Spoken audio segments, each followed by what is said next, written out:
Ganito naman gawin mo sa isda. Napakadali niya lang at simpleng-simple lang lutuin. Napakasarap pa. Meron ako ditong dalagang bukid na isda. Bali, ilang piraso ba yan? 6. Bali, 6 na piraso. At timplahan ko lang din ng asin. Lagyan ko na rin ng paminta.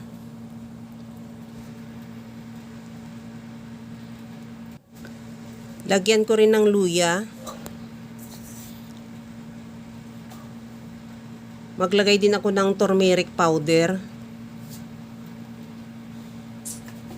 At isunod ko na ilagay yung sibuyas. Maglagay din ako ng kamatis.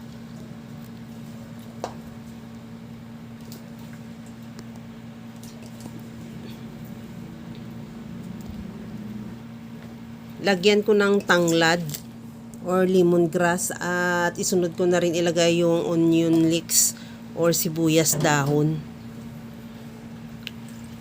Maglagay na ako ng tubig. Nakadepende naman yung tubig sa dami mong isda o sa gusto mong sabaw. At lagyan ko rin ng pamintang buo.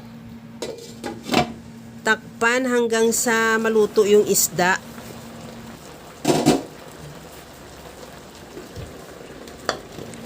Ilagay ko na rin yung okra.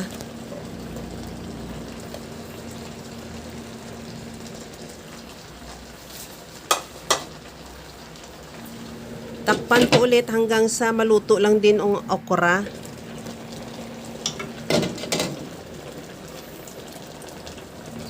Pagkaluto ng okra, tikman ko kung okay na yung timpla ng sabaw. Maglagay ako ng liquid seasoning.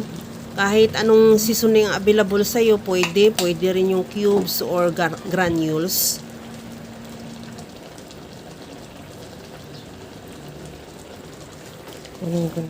At okay na to. Ready to serve na yung ating napakasarap na ulam na isda. Na hindi ko alam kung anong tawag sa luto na to. Pwede mo rin tawagin pangat or ano.